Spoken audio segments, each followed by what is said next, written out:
And we are back, ladies and gentlemen, Brothers of the Serpent podcast with Marty the Monster Truck guy. He's here talking UFOs, and I had not heard of that study. I knew some of the Ray Hernandez stuff, but I didn't know that last part. That's fantastic. So all that data is really interesting. So are we going to go through more of that? Are we done with that? Are we moving on? Well, I want to move on. I've kind of got a theme going here. And I think that in being consistent with the theme of how the media's portrayal of some of these experiences is not necessarily accurate to what the overwhelming majority of people's experiences are reported to be. Yeah, that sounds like the media. And then also tying in with that, a lot of times experiences tend to be discredited by the media or skeptics in saying that, oh, well, this was influenced because of, television or you saw a documentary or, all these different influences in popular culture that might color of not only let's say how somebody might concoct an experience, but how a legitimate experience might be interpreted. We, in what we consider to be an advanced society, use our technology as the reference. So when we, as we discussed in the last episode, we said, how these objects being seen in the sky were being interpreted based on the technologies of the given time. Right. In the 1800s, they were seeing airships, and so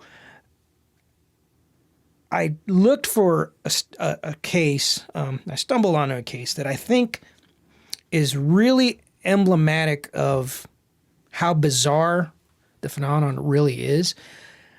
But what's unique about it is that it involves an individual with zero preconception. So when he relays what he experiences, it is raw. It's not based on having seen a UFO on television or an abduction. This is an individual who had never been exposed to anything whatsoever like that. Yeah. So lay it on me, buddy. This is the story of Juan Perez. This is the documentary we watched. Yes. I think.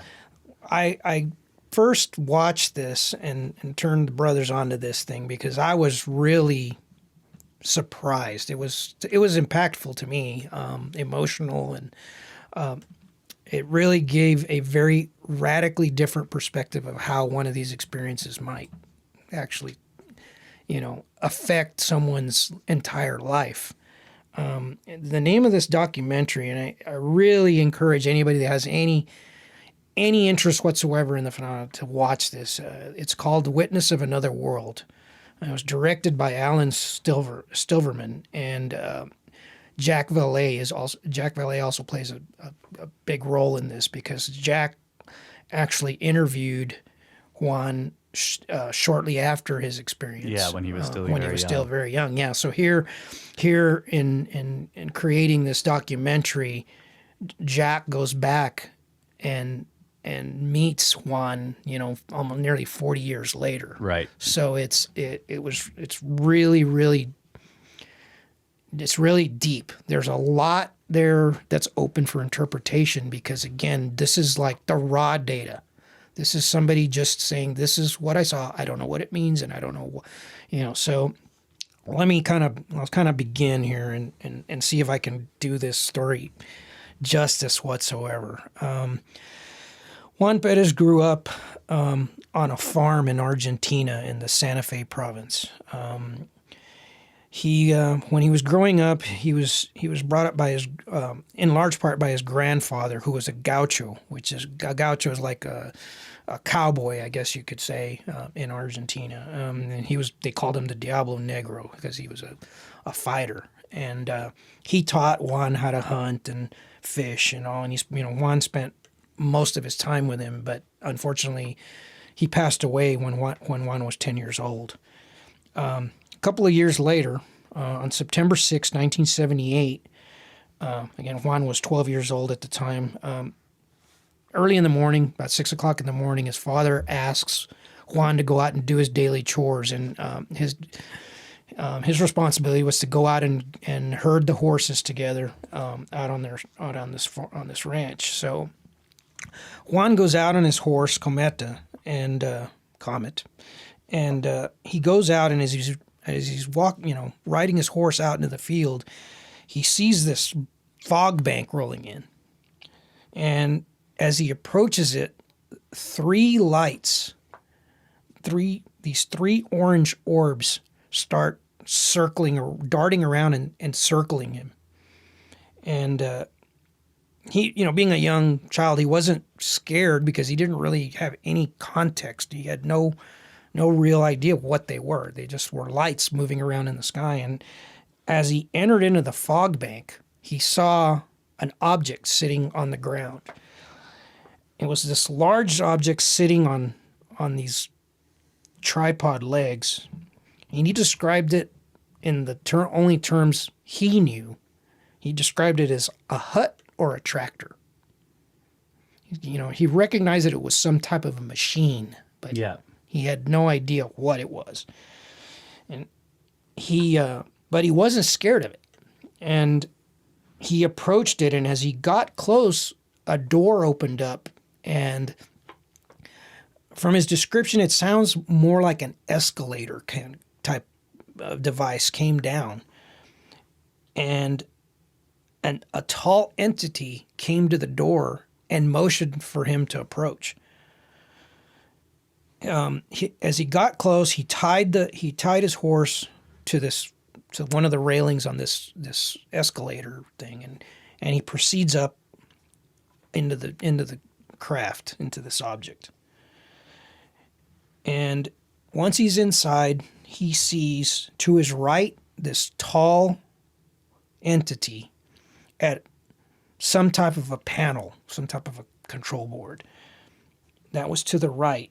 And then to the left, there was what he called a little boy. It was a small, he said roughly a meter and a half, like 3 to 4 foot tall, what he considered a boy, cutting meat. Yeah. He said it was like Cutting a meat. bloodless meat. But this little boy, he said, had wheels. Yeah. And I believe I would interpret that as being something along the lines of a wheelchair. Yeah, or it was a But robot. he said something. that the little boy had scissor-like hands. Yeah, it sounds like Right. to me it sounded like it was a machine too. Right. And he could only enter into this craft a short distance. He was still kind of at the door because there was some type of he called it glass, but there was some type of a field that kept him from entering or going further. But the little boy rolled right through it effortlessly. Like it did not impede him at all. So it probably wasn't glass. It was some other type of a barrier. So Juan is in there for a little bit, and then the tall entity tells Juan that they have to leave. And he says the entity told him that they had work to do. And Juan asked him, what type of work? Is it something having to do with the tractor? And the entity said they needed to take care of something. About that time, Juan hears a loud thump and looks out and notices that his horse, who was spooked kind of this whole time, hit his head on that railing on the escalator and was injured. So Juan rushes down the escalator to check on the horse, and he's looking at the horse, and he tells the entity, please help me. So the entity comes down and puts his hand on the horse, and then grabs Juan's arm and squeezes it tightly. Yeah. At that moment, while he's grabbing his arm, Juan is immediately taken out of his body and transported what he perceived was like through space and stars. And he was taken and shown this, what he described as a black cloud or storm. And he said he was told that is what they had to take care of. He didn't know if it was up or down or if it was at a distance. He said he had no sense of direction. So he just said it was just this black cloud-like thing. Out and in then he space. said, he perceived it as being in space, but he space, wasn't yeah. sure. He said, and he's told him, I don't know who controls that thing, but it scared him. And then he turned to the entity and asked him, why me? Then suddenly he hears a voice and turns, and he's in a village, and his grandfather's there, his deceased grandfather. Yeah. And his grandfather is in this village with numerous of these tall beings. That's not depicted in there.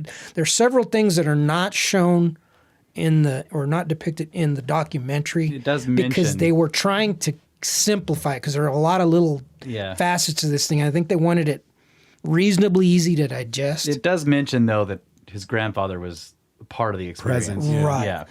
So he has a short conversation. He's like, "Oh, Grant, I missed you so much," and he has this conversation, and we'll get into the details of a little bit of that in a minute. But he shortly after that, when the entity released his arm, Juan all of a sudden jumped back and was back in his body again. And doesn't he have a mark there still? Yes, Yeah. he was marked. It left a mark on his arm. Yeah. Which is important. That as you know, that plays a part in this too. The horse did ultimately die from the injury.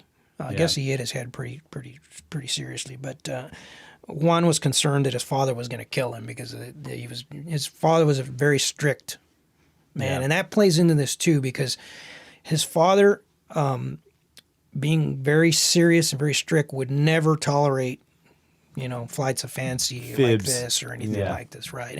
And Juan was very scared of his father, so. You think that's what he was afraid of later when they were trying to get him to tell his story? Yes, was part of that? He Like was most fearful. His biggest, most traumatic part of this story for Juan was not the experience itself. The after effects. It was the after effects. Yeah, okay. So the after effects of this thing was that after this, in addition to all the ridicule and all that, he felt alienated. He could not. Pun intended. Yeah. He didn't want to tell anybody. His siblings all made fun of him. He was ostracized from his family. He ended up moving out, living by himself, and living just with his animals. But he had this long-lasting effect that was the thing that affected him the most. And what this were these precognitive dreams. Yeah. If he were to sleep on his, I think it was his left arm, the one that had the mark, the one where the entity grabbed him, if he slept on that arm, he would have these dreams of seeing a person in a situation at their death. And he said that the person would look at him like if they saw him. And he said, and invariably, within 2 to 3 days, he would meet that person, and that scenario would play out. Wow. So he they would die when he met them. Yes, in other words, he could see their death. Yeah. From the documentary, it seemed to me that I didn't understand that part, but what I got was that he would see them at their death and they would notice him, but then later he would meet them. They would be alive. Well, right. And he would know when they were going to die, and he would actually, you see what I'm saying? Right. But I didn't realize that he actually witnessed their deaths in real life. He would witness he would have the precognition, the precognitive dream, and see their death. Yeah.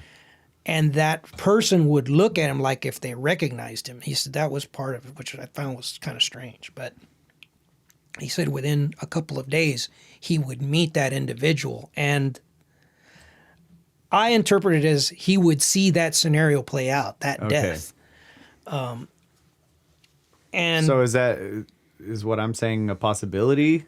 Yes, that was the way I interpreted it. It could be. He met them, and in his mind, it was heartbreaking to him because they'd be going about their normal life, but he would know their death that was coming in the future. I should explain this too for the listeners that a lot of this, Juan is actually speaking in his native language, That's so right. it's subtitled. So we're reading true. the subtitle interpretation of what he's saying. I do understand most. It's very similar to Spanish, which I recognize, so I could understand the majority of what he's saying.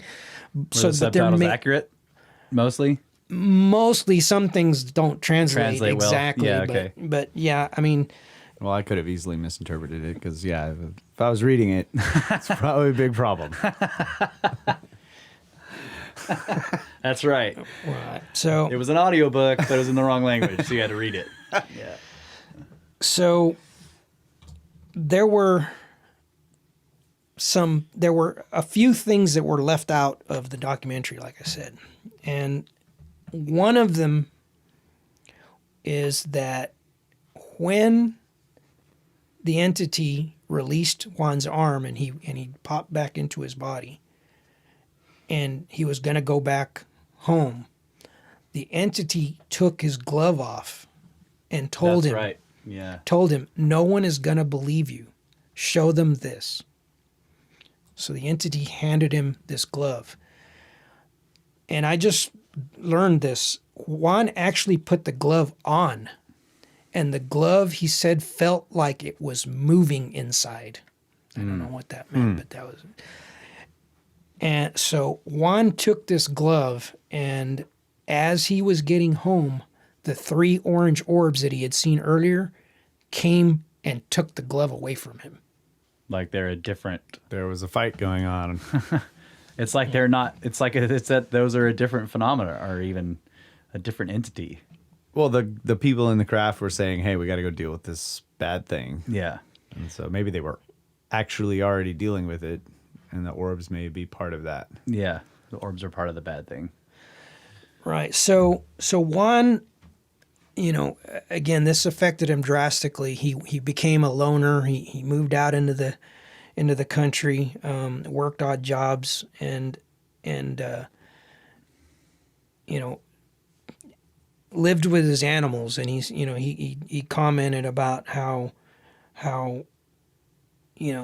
people, he knows that people think he's crazy, but that he talks to his animals and he believes that they understand him. And I think that's just more or less the result of his loneliness. Yeah. Because that's one thing that is very obvious in this, is that he's a very lonely person because this just ruined his life. He was emotionally, I think they describe it as that he was emotionally stunted. He's I think 52 years old now, but he's still mentally like 12 years old. Yeah. It's just stopped his emotional development completely. Yes, yeah, and and it's ironic because he's this big guy that would otherwise be intimidating, but yet he's just a bowl of jelly. Yeah. He's very sincere about he wears his emotions on his sleeves quite literally.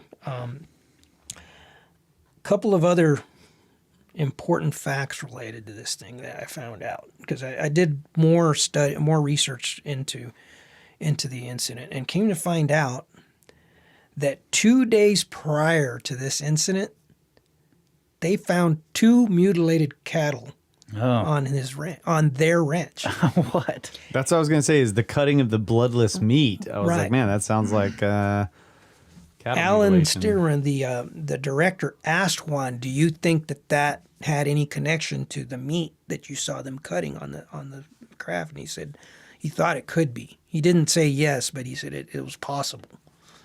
He didn't make that an immediate connection. But Another way we were interpreting the the documentary was that, well, it shows him cutting meat in the beginning, right? Yeah. So it's like that was one of his chores. And then he goes out and he has this experience where he's seeing this boy who's cutting meat. It's like him. It's like this sort of... There's a co-creation thing happening or something. Right. Yeah. And that's, that's the thing. That's more or less where I felt this was going to go, is that this is so open to interpretation. Because, again, we've got this, we've seen in other instances where we feel that there's clearly a deception going on. And, there's so many things that Juan describes in his incident that could be taken in different ways. Like, for example, meeting his grandfather. When he met his grandfather, he had a short conversation with him. And one thing that he asked his grandfather, he said, "Who are these?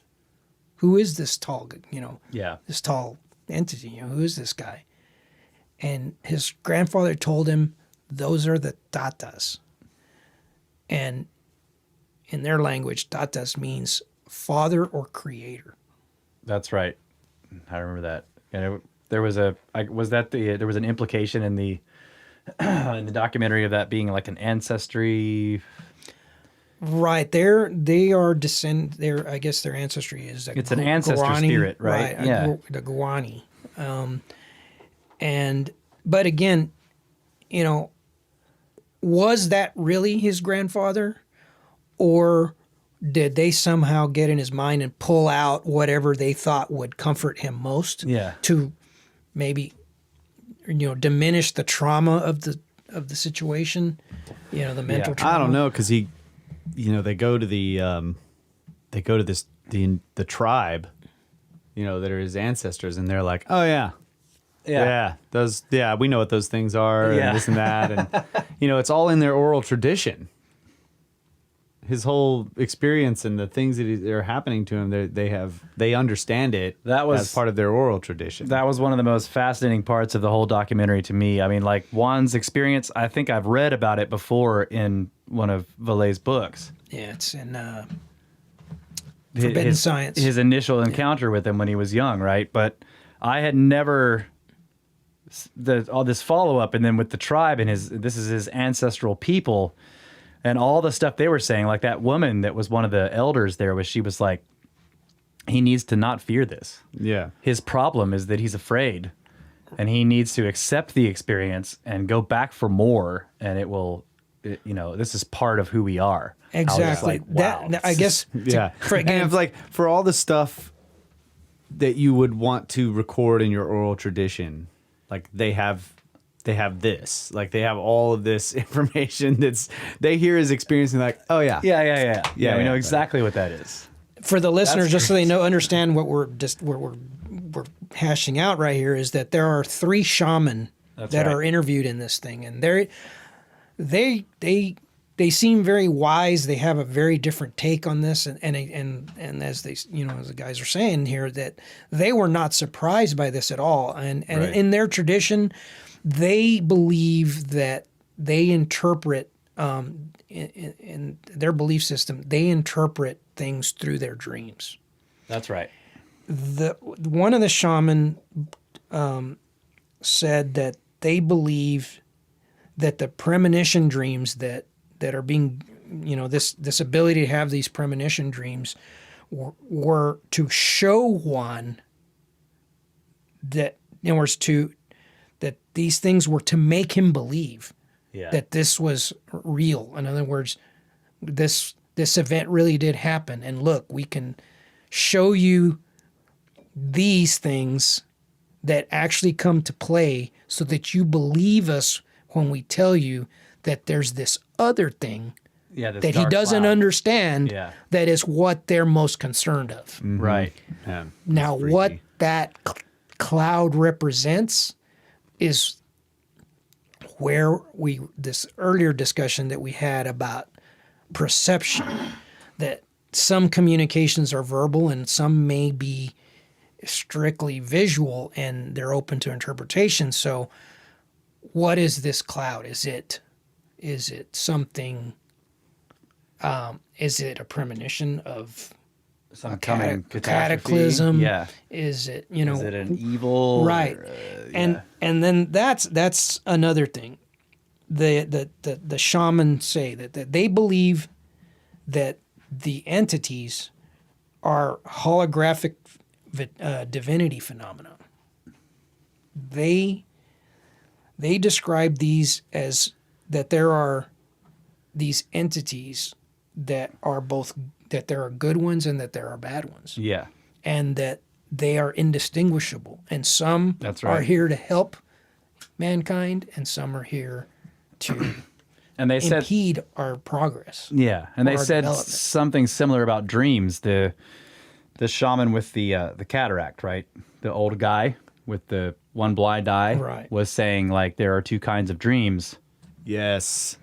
And like that hit Kyle and I really hard because we've looked at the old Greek idea of there are dreams that come through the ivory gate and dreams that come through the horn gate. And horn gate dreams are always very important. You know, they come through this other source, and they are ones that, and then the ivory gate dreams are just the bullshit, or they can be bad, or they can be nightmares or whatever. But Yeah, and the implication is that the ivory dreams are like the trickster sort of fake, they're distractions, and the horn gates dreams are the ones that you really should pay attention to, and sometimes it's hard to tell the difference. Yeah, and he was saying that one of their tribal traditions was to teach their people how to recognize what was what. He didn't call them ivory and horn gate but dreams. he called them two different things. Yeah. I don't remember what it was, but we were like, we looked at each other like, yes, that's bam, exactly. horn and ivory. Yeah, and he says that you can actually be having both At the same time. and you have to learn to be cognitive enough in your dream state to recognize what information is coming from where. That was And cool. I was just I'd like, never heard wow, that. I was like, yeah. oh, man. This is cool. Yeah, they say that there are both good and evil sides to the phenomenon, and they are indistinguishable from each other. They caution not to allow yourself to be drawn by them, to listen, but not to take them as necessarily a guide or savior. Oh, yeah. Wise. So again, because they recognize the deceptive nature of the phenomenon, and that to me, they say that some are intent on impeding our progress, I guess, That's towards really enlightenment. To me, that sounds very much like Custodians. Bramley custodians. God yep, dang it. exactly. Dude, I've had these 3 dreams that I wrote down long ago and have been like paying attention to them while going throughout my daily life, for years.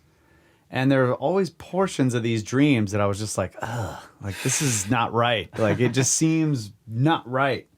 And then there are other parts of the dream that always seem like They ring true. yeah. But I even found that years later when I went back reading the dreams again, how I'd written them down, I'm like, I left this part out. There's a part in here that I left out because I was just like, nah. Yeah. And I realized then that it was like, I didn't like it, so I didn't put it in there. Right. So I wrote a little side note, put it in there, later. Because, like, you can't do that. Yeah. But now it's like, listening to this, I'm like, Yeah. maybe that was... An intuitive understanding of Yes. ivory parts. Yeah, because there are some parts that are just like, what the hell is this? It Yeah. doesn't- But, could be more tricky.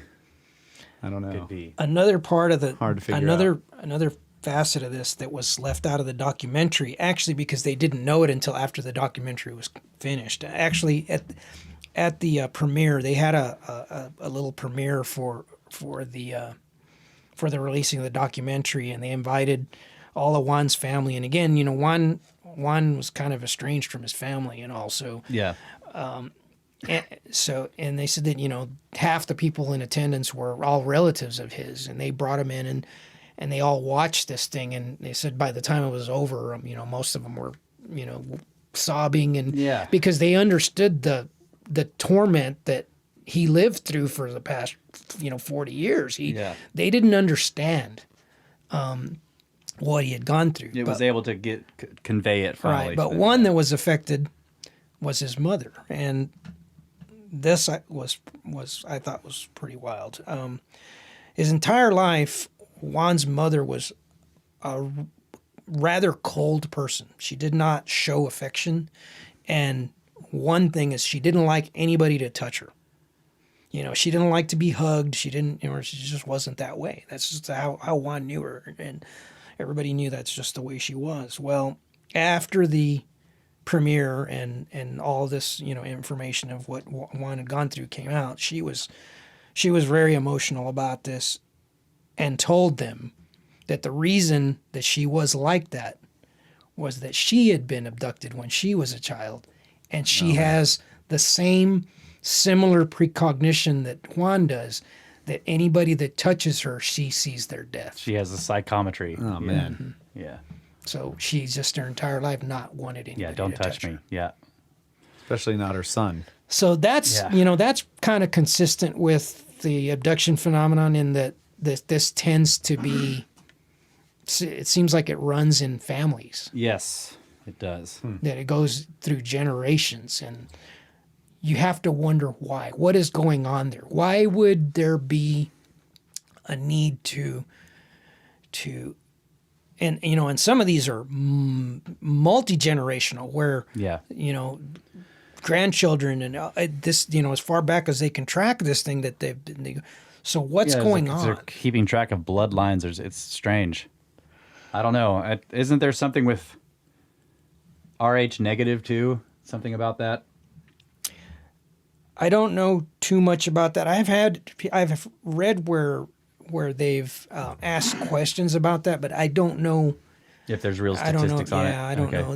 That may be something that comes out of this free study that they're deep diving into this thing. So it's Neph blood. Right. Neph blood. But I think what we're going for here, I think this kind of trend we're seeing in what we've been discussing so far is how there seems to be something far deeper to this than just there's these nuts and bolts craft coming and taking people and doing experiments on them. There's a whole other level to this thing that is not discussed. Yeah. So we'll, in the next segment, I know we're about time to wrap up this segment, but in the next segment, we're going to kind of put a little bow on this thing and see if we can come up with a scenario that might make sense out of this. All right. You trying to finish on episode 2? I don't think so, buddy. No, that's not going to happen. Yeah, and stick with us, Grand Watcher. Don't leave.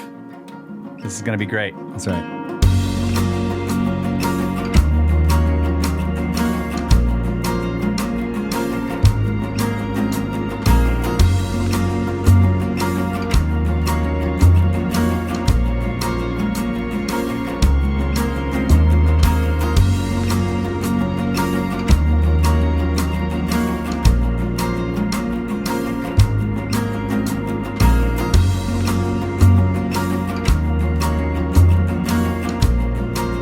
Welcome back, folks, to the final segment of the final hour on the shortest 2 hours in podcasting. Brothers of the Serpent podcast here with Marty, tying a bow. Is it bow time? It's bow time. Yeah. Okay, I'm gonna another little disclaimer here. This segment's gonna be very quote heavy, and my memory's not very good at all, so I'm going to have to read a lot of it, because I need to get it right, or it won't make any sense at all. All right, so this is about a couple of books by an individual named Reverend Dr. Barry Downing. He's a retired Presbyterian minister with a PhD in religion and science from the University of Edinburgh. He's got a BA in physics from Harvard College and a divinity degree from Princeton. So that's an interesting. Yeah. Smart guy. He wrote a book in 1968 titled The Bible and Flying Saucers. And he had a follow-up book called Biblical UFO Revelations in 2017. And it has a very unique take on a lot of this that I found pretty interesting, because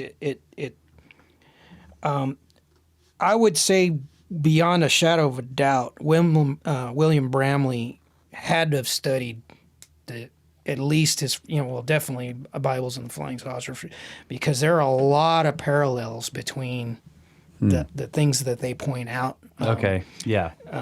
Gods of Eden. I think that in many respects they're very similar. I think the main differences is in the conclusions they draw are mainly different in who they believe it is that are pulling the levers behind the scenes. Okay. Yeah. So Had you come across Gods of Eden before? no, Okay. no, I had not. It was. I really enjoyed that episode or episodes. Yeah. That series. Yeah, I've listened to it quite a bit. He makes some really good points. Yeah, I think so too. There are some things that I think might be a little bit of a stretch. Yep. And full disclosure, I haven't read it. In other words, I'm going by your cliff notes of the Yeah, thing. So there may have been parts, Snake notes. Snake notes, right? Parts that might tie it together a little bit better if I were to read it all the way Probably, through. yeah. Which I think I tried to find it on audio. Nope. and I couldn't Yeah, find it. can't do it. Yeah.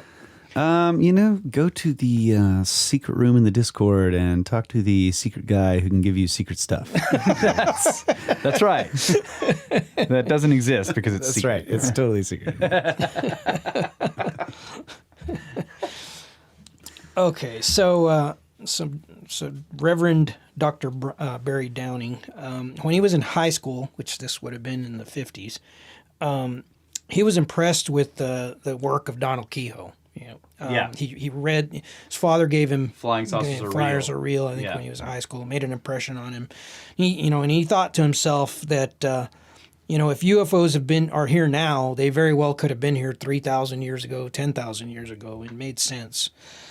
So later, when he was studying at seminary, he thought, again, because he also has, he has a degree in physics, he tried to reconcile how the Bible could be interpreted from a space age perspective. And so he believes, kind of cut to the chase, he believes that the entities, that we call aliens, orchestrated the establishment of both the Jewish and Christian religions. I believe he thinks others as well. He doesn't get into those. I think he mainly focuses on those, but he supports these beliefs meticulously. He goes into a lot of detail, a lot of observations, and Like the Abrahamic religions have been. Is that what it? right. And again, I want to emphasize that these are not like unfounded, assertions from some uneducated guy. These are the conclusions of a PhD who has been studying this for over 60 years. Okay. And, really went out on a limb because, a lot of what he's written, would be considered heretic for even his religion, so, but he believes he's right, that he's onto something, and he starts off with I'm going to jump around, but he starts off with Genesis 15. He talks and talks about Abram, who is a 10th generation descendant of Noah, and he receives a vision from God where he laments. And he relays that he laments being childless. And God consoles Abraham, informing him that he would have a son, and that his son would have many descendants, the Israelites, who would inherit a land of milk and honey. More numerous than the stars. Right. Otherwise known as the Promised Land. Abraham was well accustomed to showing hospitality to strangers who he often taught to praise God. In Genesis 18:1 and 2, we read that the Lord appeared to Abraham in broad daylight, this time in the form of 3 men which stood at the door of his tent. The men spent time speaking with Abraham, even sitting down to break bread with him. They informed him that his wife Sarah, who was 90 years old at that point, was to bear a son, Isaac. Both he and Sarah were skeptical and laughed at the suggestion. Yeah, not only was she 90, but she had been barren her entire life. Yeah. Afterwards, they walked over to a nearby ledge and stared down on Sodom and Gomorrah, and the men discussed the impending fate, which we all know was the complete destruction. A passage in Hebrews 13, chapter 2, or 13:2, states, I know this. I thought you would. Don't forget to entertain strangers, for some have entertained angels without even knowing it. Right. Yeah. Do not neglect to show hospitality to strangers, for thereby some have entertained angels unawares. Yep. This suggests that angels can not only appear human, but it is likely that the three men who claim to represent God that appeared to Abraham were these angels. Yeah. Then we have the story of the Exodus, when the angel, quote, the angel of the Lord appeared to Moses in flames and fire, unquote. Moses was the only male survivor of the Egyptian Pharaoh's order to slaughter all male children of the enslaved Israelites. The angel instructs Moses to execute a plan to release the Israelites from slavery and deliver them to the Promised Land. He's to achieve this. He's endowed with special powers, which eventually lead to a twist in fate, where the Egyptian firstborn sons were all killed in what came to be known as Passover. This ultimately broke the Pharaoh's will and forced him to release the Israelites. Once freed, Moses escorted the Israelites through the desert, led by a mysterious divine object in the sky. Here's a quote. By day the Lord went ahead of them in a pillar of cloud to guide them on their way, and by night in a pillar of fire that gave them light, so that they could travel by day and night. Neither the pillar of cloud by day nor the pillar of fire by night left its place in front of these people. At several points in the biblical account, the pillar is referenced as referring to either Lord or the angel of God. And as we know, in the modern era, similar descriptions of cylindrical and cigar-shaped objects have been reported since at least the 1890s. That's true. Okay. Be that as it may, shortly after being forced to free the Israelites, the Pharaoh changed his mind and led his army out in pursuit of them. However, the pillar in the sky did not lead the Israelites to the Promised Land directly. Quote, God did not lead them on the road through the Philistine country, though it was shorter. For God said, if they face war, they may change their minds and return to Egypt. So God led the people around by the desert road towards the Red Sea.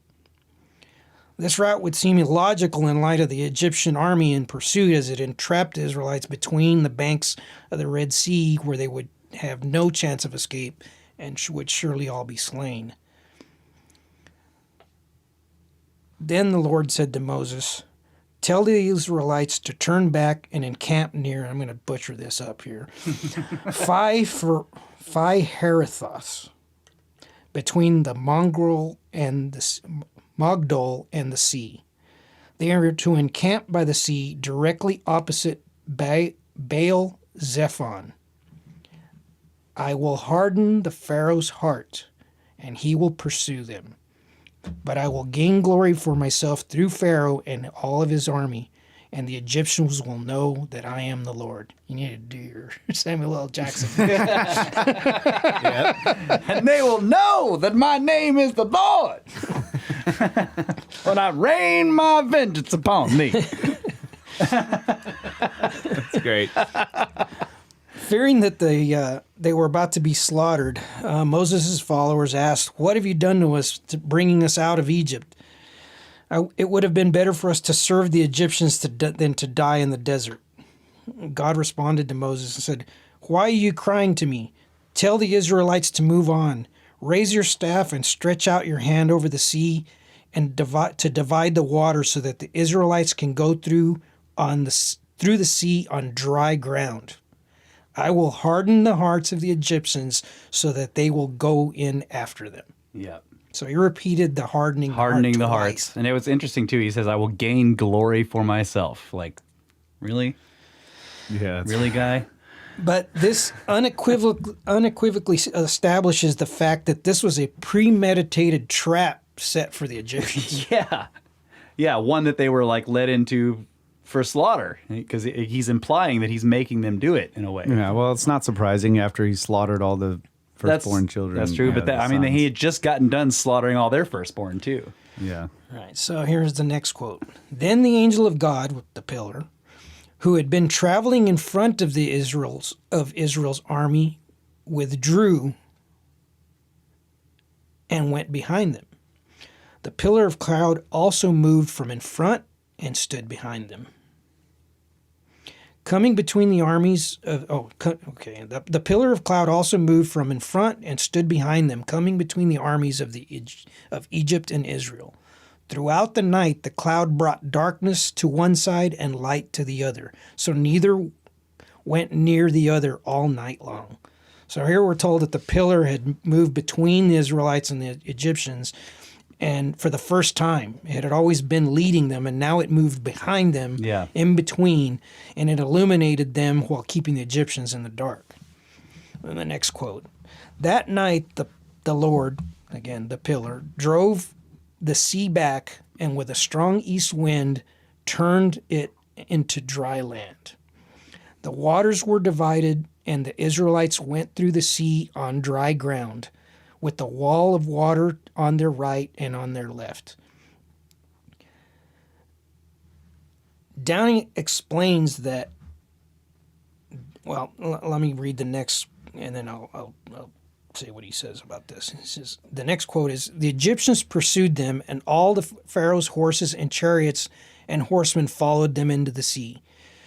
During the last watch of the night, the Lord looked down from the pillar of fire and cloud at the Egyptian army and threw it into confusion. He removed or bound, depending on the interpretation, the wheels of their chariots so that they had difficulty driving. This suggests that the pillar was now over the Egyptian army as they crossed, and somehow impeded their progress by either breaking the wheels or binding them.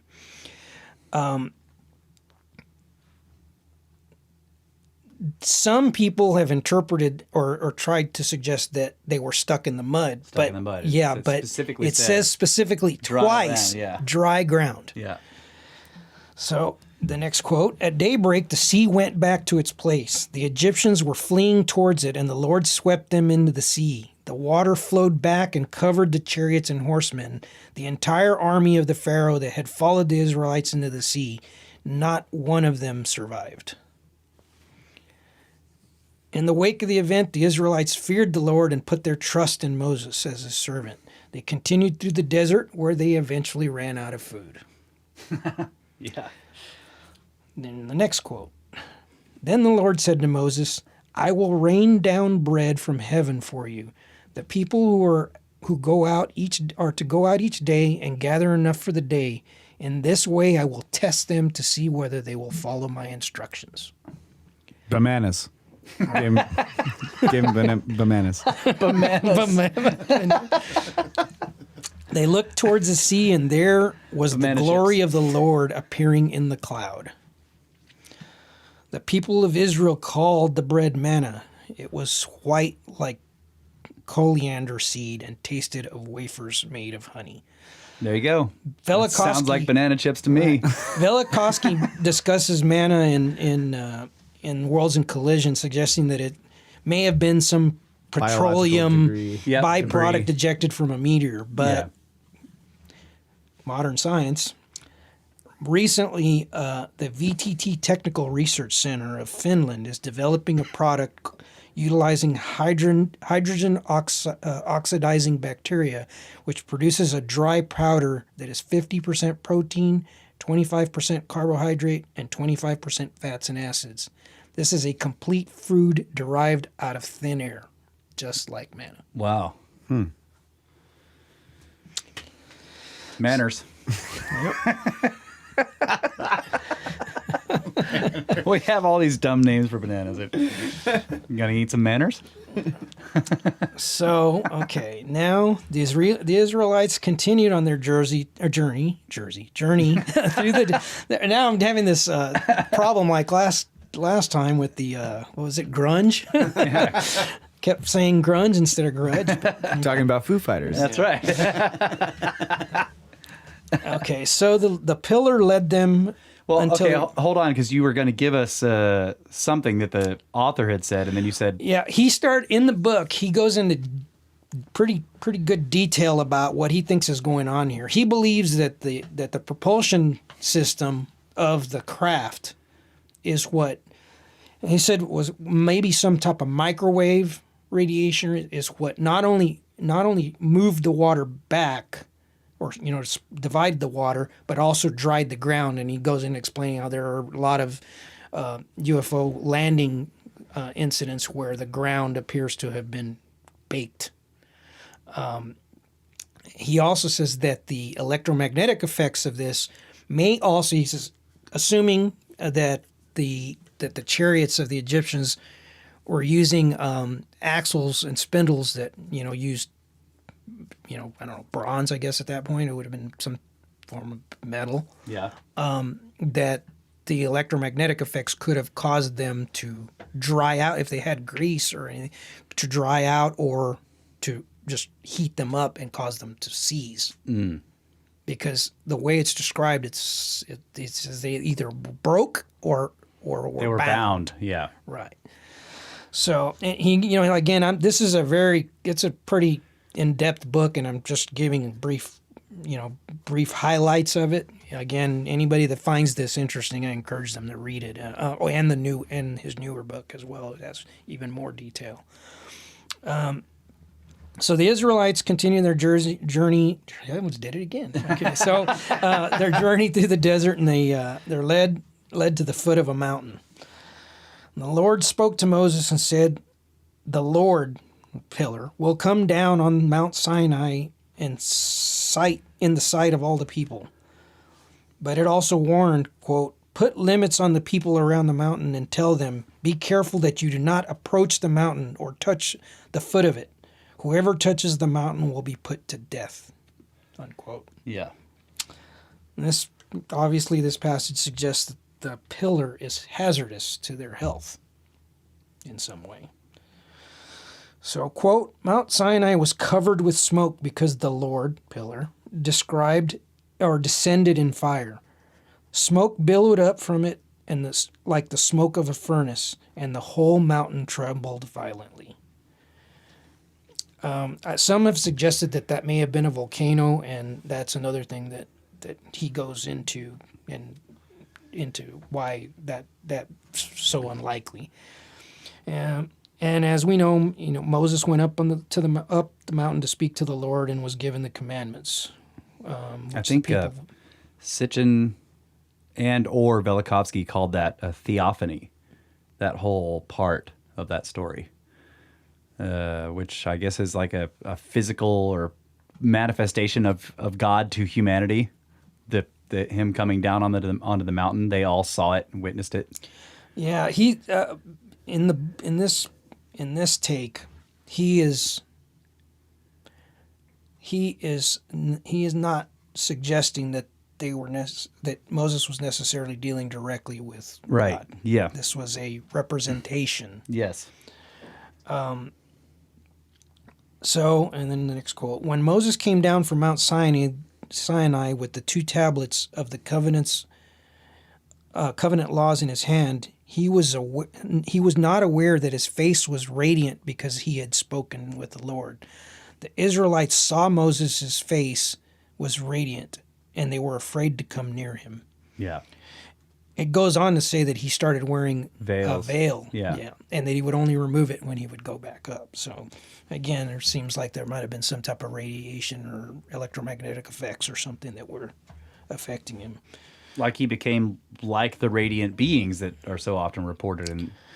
And, and those, familiar with, Close Encounters of the Third Kind, that's not necessarily an unusual thing either. Yeah. There are a lot of people that have been reported you've suffered burns in many cases of that. There's another thing that we kind of connect to this too, just as an aside, is also in the Bible, in the New Testament, after the Jesus is dead, the Holy Ghost comes down, and the apostles now say that they're physically changed. Yes, after they see him, after he appears to them again afterwards, right, and says, "Hey, I'm still alive." Yeah. And when he leaves, and they decide, like, well, we've got to go out and spread this whole deal, but cover yourself because they'll recognize you. Yeah, they'll recognize because of the way you've changed. Yeah. Remember the last segment? Complete strangers. That was part of the survey. Remember, of how people were changed as a result of their encounters. Yeah, their encounters. Yeah. Right. So Downing goes into great detail about these pivotal events. However, we can understand the clear implications. The descriptions of the pillar in the sky, its actions, and its effects are quite familiar and suggestive. Downing believes that this religion was created to set guidelines as a control mechanism to curb human behavior. And the concept of control mechanism is one that has been suggested recently. Some of you know Tom DeLonge of the TSA, to the Stars Academy, recently tweeted this, quote, "Ancient texts seem to have a common grouping of patterns that are all connected in an intent to describe a control mechanism so different from what we would ever conclude. Don't assume that they are coming from other planets.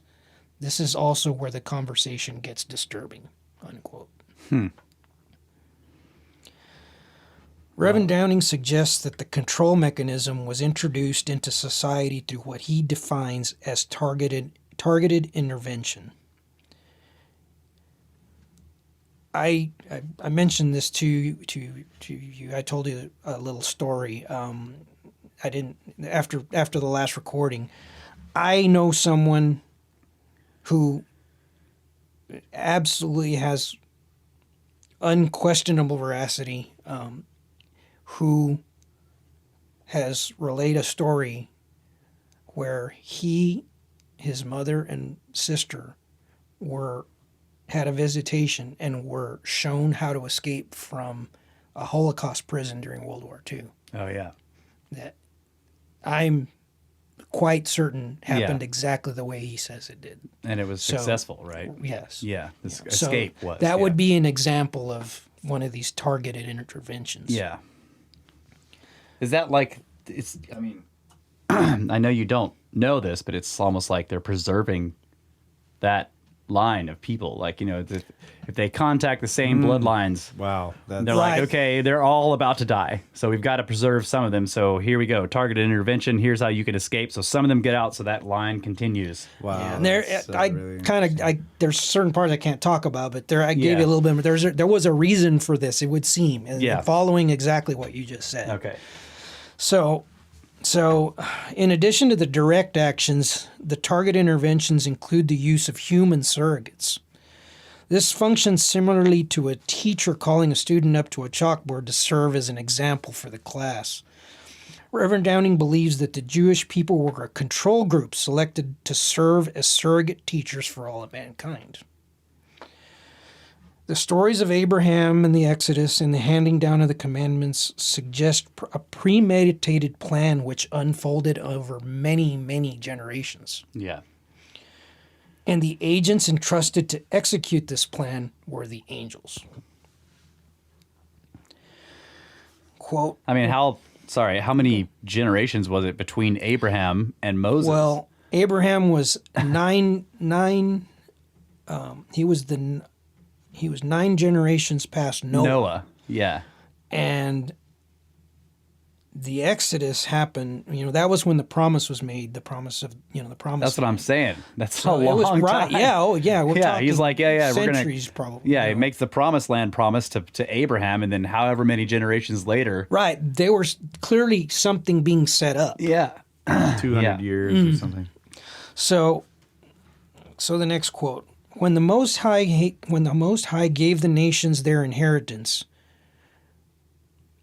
when he divided all mankind, he set up boundaries for people according to their number. I'm sorry. Let me read this again. When the Most High gave the nations their inheritance, when he divided all mankind, he set up boundaries for people according to the number of the sons of God. That's Deuteronomy 32. What this passage conveys is that the sons of God are interpreted by scholars as the angels at the city and tower, which was the Tower of Babel. So God divided the nations according to the number of his angels. So who were the angels and what was their purpose? And there's also that passage that says the sons of God look down upon the daughters of men. Yeah, Is that I'll what he get was, to that. Okay, all right. Because I was thinking, Right. is he dividing them based on that? These are the sons of those. He numbers those too. Yeah. Okay. Yeah. So Enoch also refers to the angels as the watchers. Yeah. There we go. Yep. We got one of our own. So as with Judaism, the origins of Christianity have many references to angelic visitations. A noteworthy one among these, which I didn't know until Gods of Eden, was the account of the angel who came to Hannah, St. Anne, who had been unable to conceive and was told by the angel, quote, "Hannah, the Lord has looked upon thy tears, and thou shalt conceive and give birth, and the fruit of thy fruit of thy womb shall be blessed by all the world." This prophecy was fulfilled when Hannah immaculately conceived a daughter who she named Mary. Yep. Mary's mother. Right. That's right. Many years later, Mary would also receive an angelic visitation. Quote, when the angel entered her home, he greeted her and said, "You are favored by the Lord. The Lord is with you." Mary didn't understand, and the angel said, "The Holy Spirit will come to you, and the power of the Most High will overshadow you. Therefore, the Holy Child developing inside of you will be called the Son of God." This story is generally well known, and the other aspects of the Virgin Mary, and being the story of Jesus is pretty well known. So I don't think I need to go into every detail of it. But again, this account suggests a premeditated undertaking because Yeah. there was a bloodline involved. That's right. And Bramley suggests that this is a breeding program. You start and then you have one, and then you do the next one, and then you do the next one, following down the line. That's what he was talking about with Mary's mother. Mary herself is the first immaculate conception. Right. That we know of. We don't know that there might not have been previous ones. Yeah, to you're true. right. That's right. Right. That's the oldest one. That's the freest one documented. So, Jesus' birth was also involves guiding lights. Yeah. The three star, wise men. wise men. Right. And of these mysteries, Isaiah asks, quote, "Who are these that fly as a cloud and as doves to their windows?" So even then, there was questions of what was what was going on? Yeah. What were these things in the sky? Watcher says That's badass. Watcher says God promised Abraham a return to Canaan within 4 generations, but the genealogy shows 7. However, the verses around this say that the people will be sojourners in a foreign land for 400 years or 4 generations. So 400 years to Moses. So generations are not 20 years back then. Right. It's way longer than that. Well, yeah. Well, but keep in mind that a lot of these a lot of these individuals were claimed to have lived a long time, yeah. 200 years. Yeah. Right, yeah. But I mean, they had kids when they were young. Yeah. So that's what, you typically define a generation 20 years because That's even when you if have you're kids. still alive, the next generation comes. 20 years later. You know, and I know you've talked about this on other shows, but I wonder if there might not have been some other way of how they were, Counting counting. stuff. Yeah. I mean, Yeah. it seems implausible, but who's to say that there haven't been changes? Oh, absolutely. I mean, they may have just, had a different way. And then, we have translators saying, oh, this word that they're saying is generations. Right. Yeah, Yeah. it could be. I mean, Yeah. it's misinterpretations. contextual. Right. So, after the crucifixion, Jesus ascended to heaven, but this wasn't the only ascension documented in religious scripture. Elijah, quote, as they were walking along, suddenly a chariot of fire and horses of fire appeared and separated them, and Elijah went up to heaven in a whirlwind. Yeah. Yeah, wasn't he the one that was telling his apprentice Yeah, or don't whatever? follow me. Like, don't follow me, bro. I'm going to Going fly to up on the space. spaceship. Now, That's pretty much what the deal is. yeah, so they were Got to go out in the desert to get on the spaceship. right. So he was taken up alive and Reverend Downey talks about this and says that like potentially he could return, like he was taken alive. Right. Yeah. He was taken He alive. may not be Right, dead right. even now. And the other one, I guess there's another one. It's Moses himself. I mean, one of the, similar to the Ark of the Covenant is where is Moses' resting place? There's no one knows. And the last recorded thing of him in the Bible is he climbs the mountain in order to be able to see the Israelites pass into the promised land. And that's the last, and so they've tried to find the mountain and is he up there somewhere? But there's an idea that he also was taken bodily. Downing also goes into a lot of detail talking about how it's clear from the Bible that Jesus existed prior to his birth because he descended to earth and reascended. There's quite a bit. In fact, it's several pages worth where he's talking about that fact. So there are other religions, the concept of this, ascension to heaven while still alive. In Christianity, we've got Enoch, and he walked with God, and God took him. In Judaism, there's Hiram and Sarah. In Hinduism, there are names that I would butcher if I even tried to pronounce them. In Islam, Muhammad and Idris. That's right. Muhammad was also Hellenistic, taken up, yeah. Apollonius. In Zoroastrianism, Prashantnu. So And Zoroaster is like a guy standing in a thing with these wings, and he's That's a kinda- Ahura Mazda, right? Yeah. Yeah. The Zoroastrian Yeah, he's god. he's cruising around in a freaking flying saucer. Yeah, basically. a flying saucer. Yeah, a disc with wings on it. Yeah. and feet. and he's just standing. He's standing up. out How of it. clear can you be? A weird bearded guy standing on a disc Hema. that's flying. Yeah. so if we have all these numerous accounts of angels, and we know that these events took place as a result, if those stories are accurate, then it is likely that the stories of fallen angels would also be true. Yeah. In other words, if we've established that angels existed, then this would be the next extension from that. So we're out of time. How much more you got, or do you think we're gonna have to do a part 3? Not much. There's just a little bit more in this, and then I want to, if we got just, I just would like to give a little closing little Okay, scenario. go for it. No problem.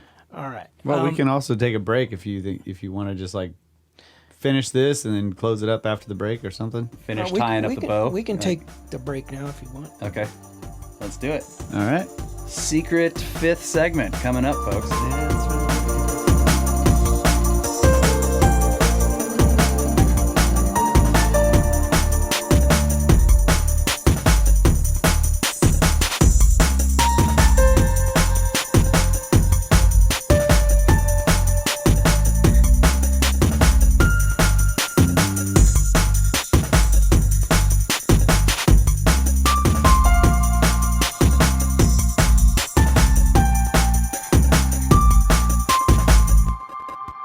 And welcome back, ladies and gentlemen, to this special fifth segment. Bonus segment. Bonus segment. The fifth segment. Multipass. And I think we're completing the tying of the bow here, right? But you are going to come back for part 3, or is this it? Yeah, we can get into more of the nuts and bolts stuff on the next All right, cool. conversation. And we haven't talked about any Nazis. I mean, where are the Nazis? That'll be part of the nuts and Okay, bolts. all right, cool. We know Janice wants to get in on that stuff, yeah. as well as the Grand Watcher. That's right.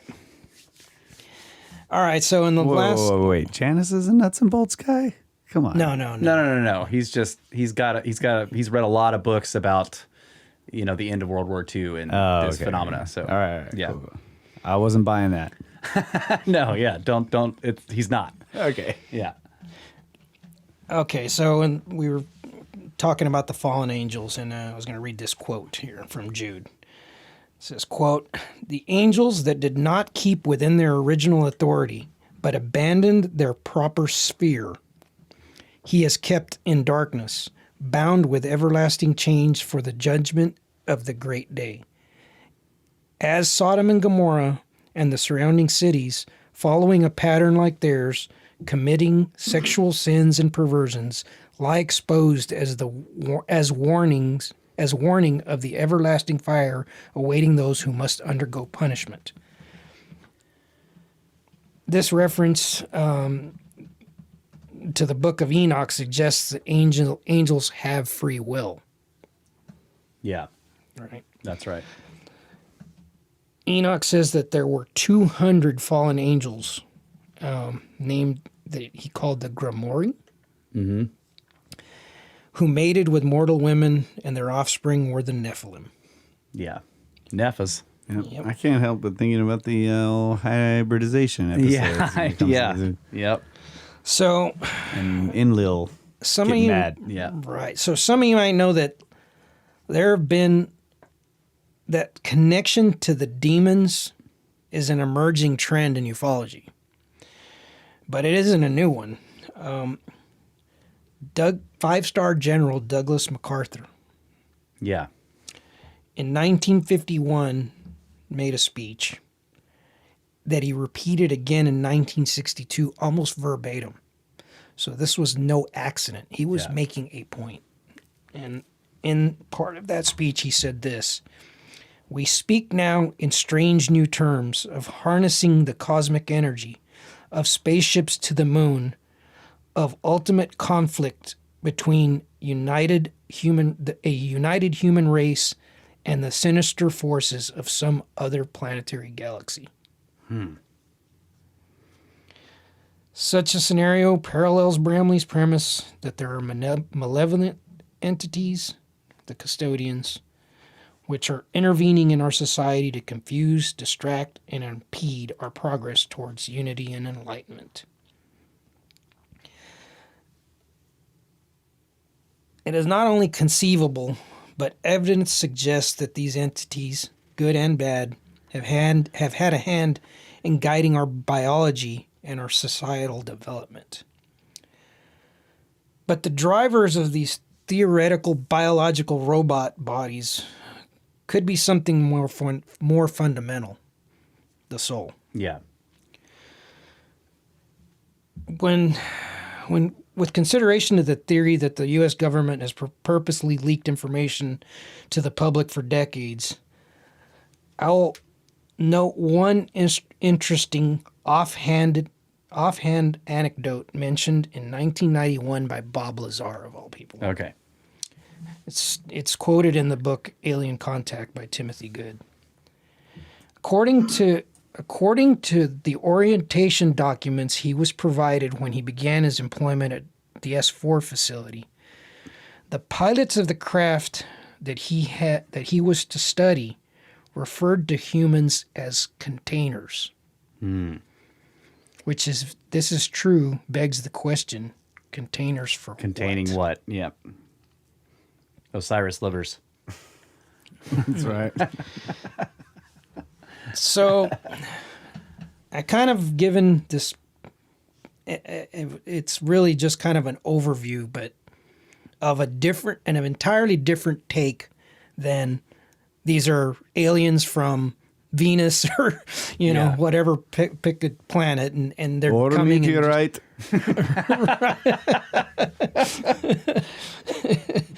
In other words, this reality could be much more complex than what is being depicted in the media.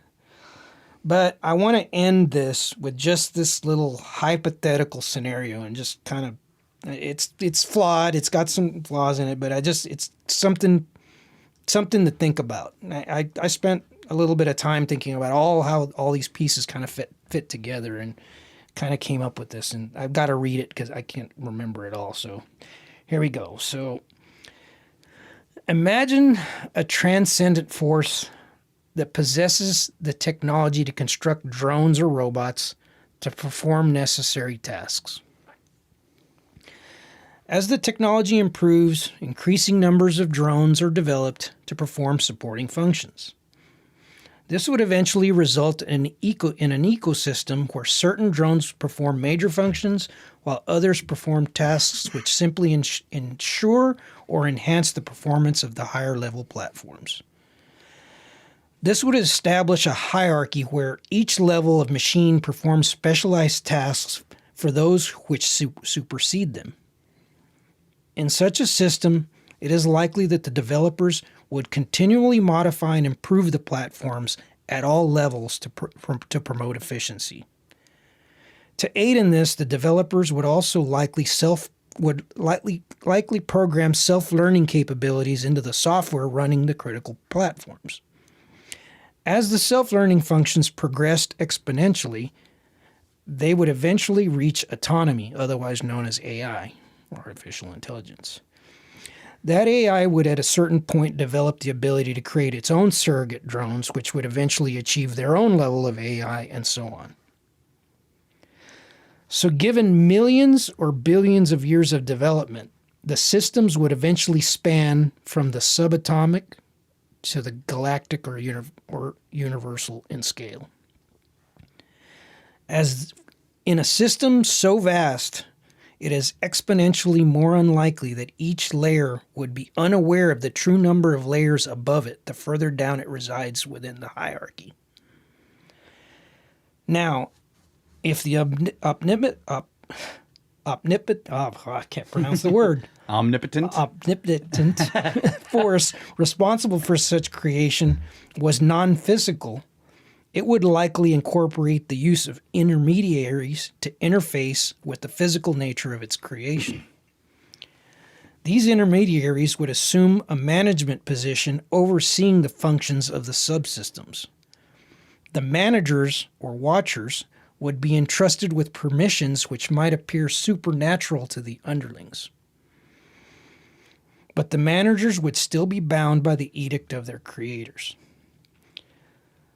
So if the managers were to violate the mandate, they could be fired or demoted and stripped of certain abilities.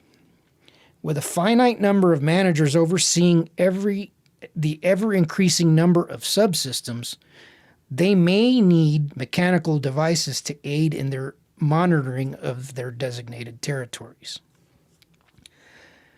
But as these systems within each territory evolve with greater complexity, the managers could eventually become like the little Dutch boy trying to plug holes in a dam.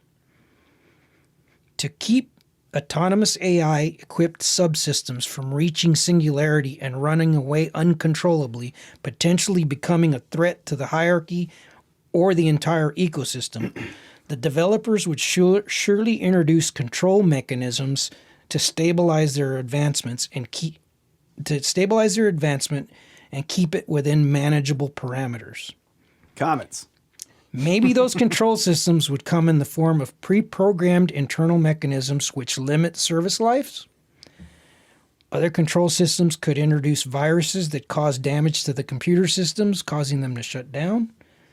Or a more drastic measure might be virtually the complete destruction of entire ecosystems by the way of large flaming boulders. Well, there you go. Throw rocks in. Maybe, just maybe, the managers might occasionally offer warnings to the underlings of the consequences of not following the rules set by the owner. Yeah. So in that system, we're part of the hierarchy. Is that what you're saying? Right. And the further down the hierarchy we are, the less likely we are to understand realize the hierarchy, yeah. right, how far down we are in that hierarchy. Yeah. And the control systems are to keep you from becoming a threat to the entire system.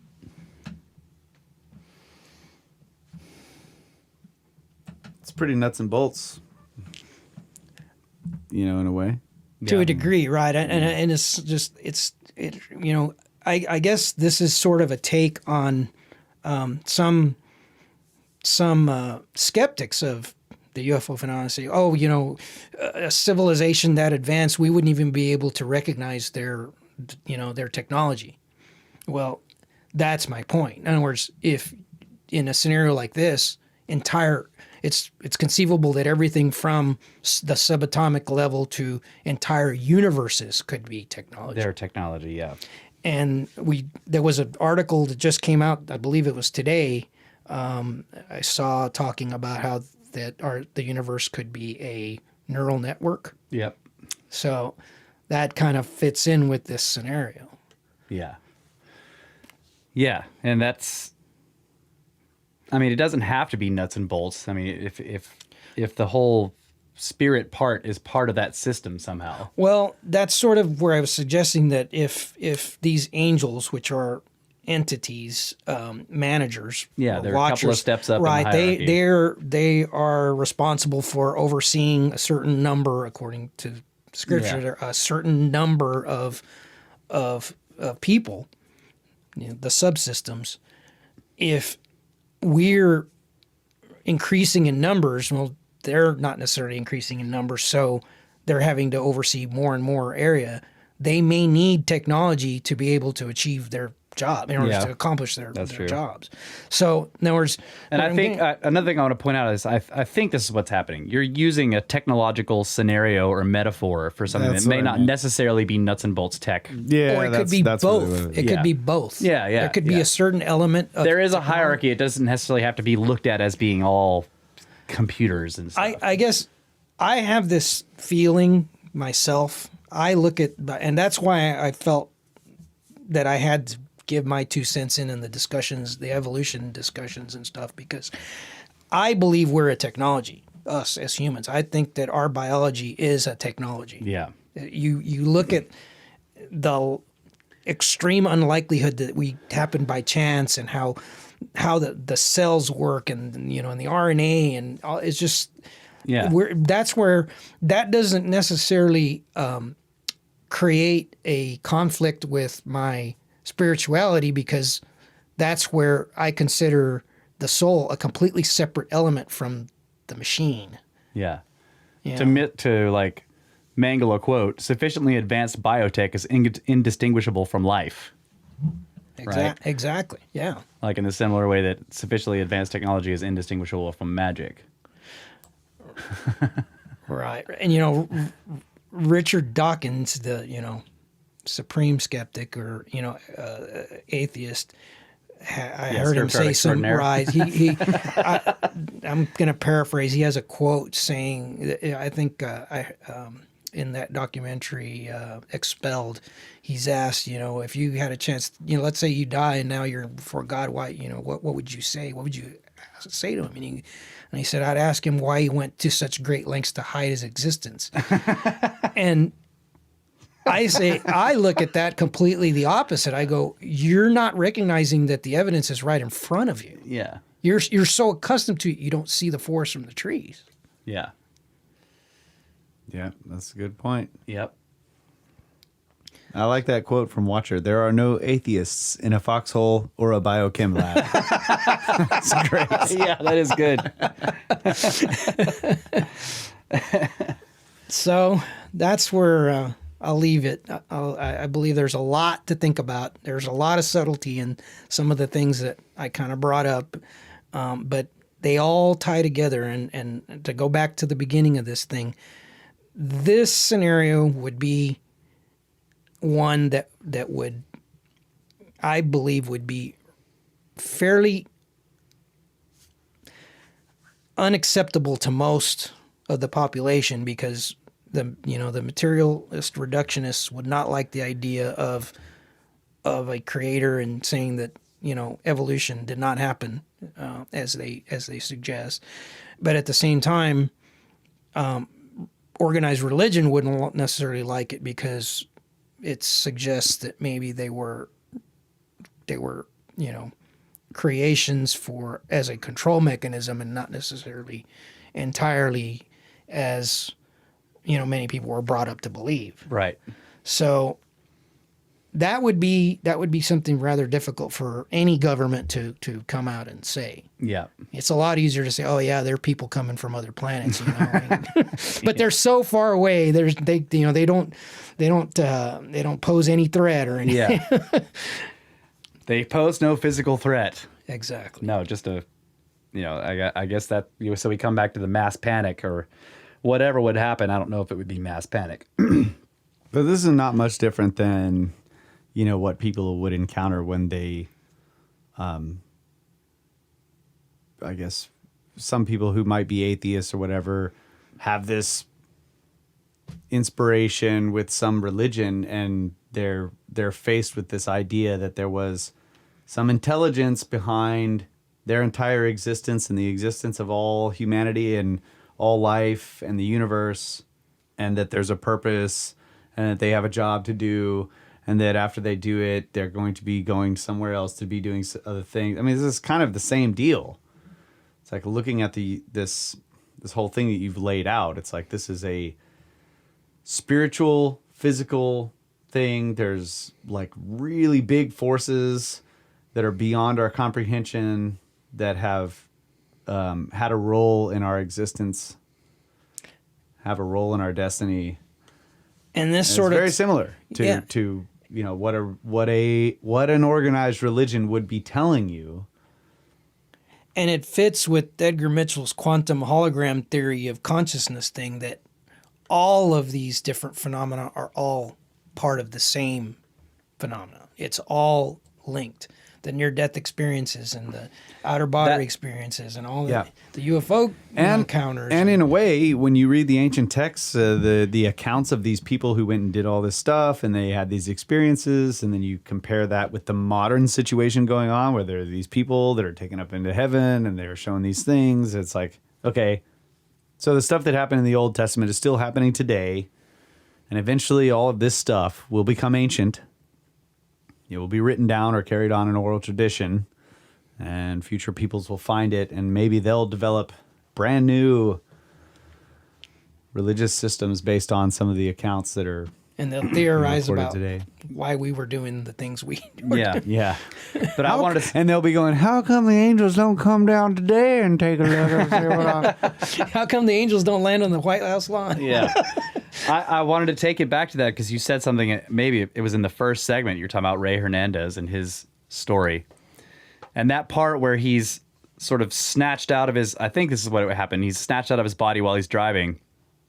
And then he's in this wheel, right? Mm-hmm. And he sees the spoke, and spokes of all each the spokes are like screens, and each screen is this is a near-death experience, that's an out-of-body thing, this is astral projection, he's got all these paranormal things, and it's like, you know what I thought of?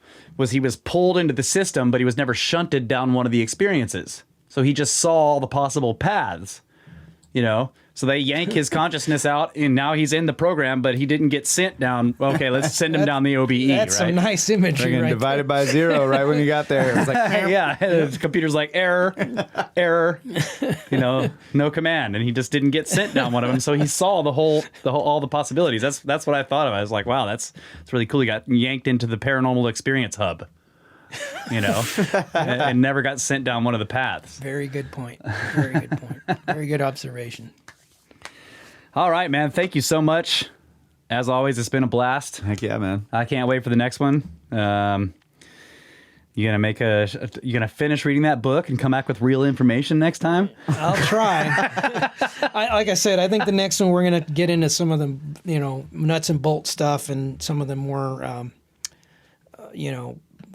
I guess the the actions on the part of the craft that are seen and all, and try to maybe dissect what might be going on, why they appear to do some of the things they do.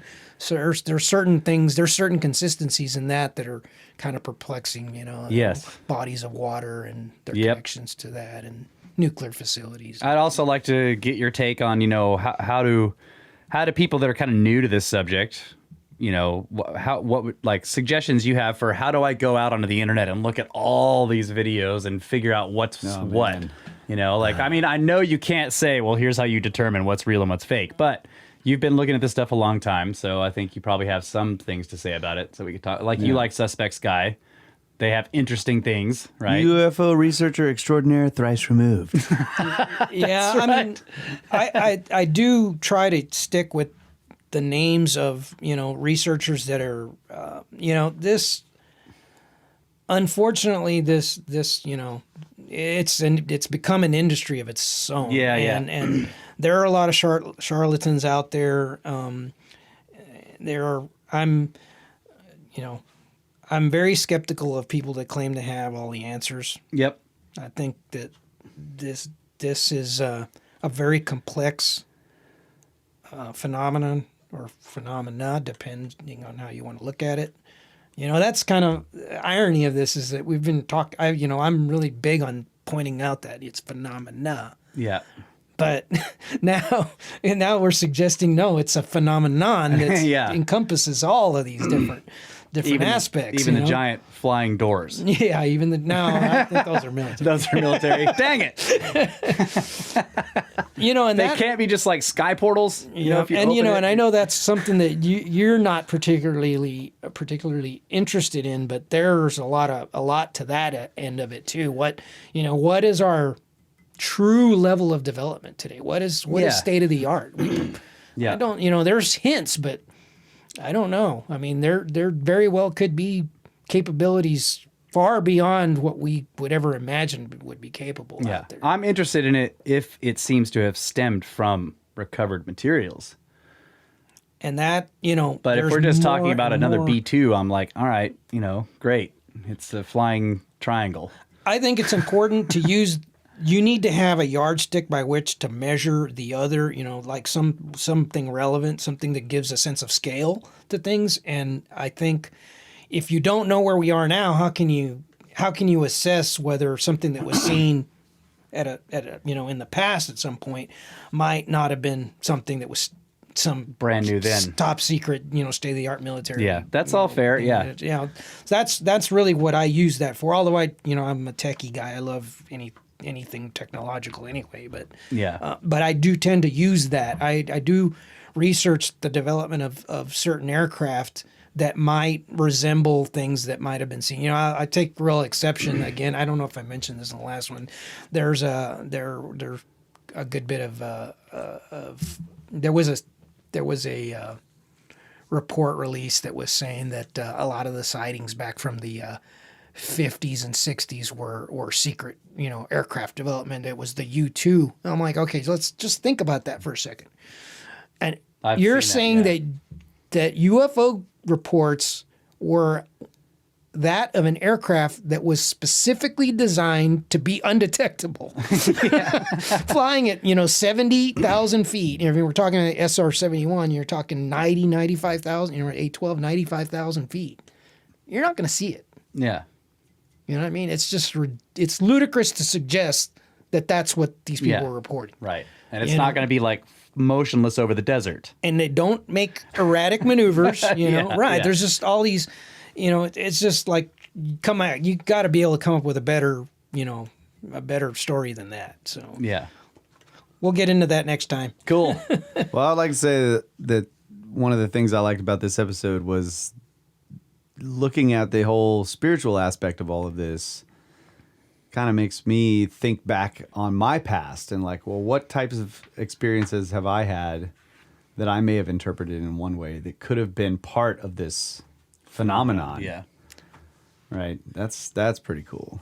Because, I mean, hey, lots of people have had weird experiences that you wouldn't initially associate them with, like, the UFO phenomena. Or phenomenon, as you're saying. Yeah. So that's pretty cool. It is. Looking at it with these eyes. Yeah. All right, guys. Hope you enjoyed that. Yeah. Yeah, let's see. Just email us if you want to, brothersoftheserpent@gmail.com. Give us reviews wherever you can. You know all the rest. Thanks so much for coming out, Marty. Looking forward to the next time. Fun, guys. Yep. We love you. Always have. Always will. Good night, Adamu. Adamu. Get back to work. Yes.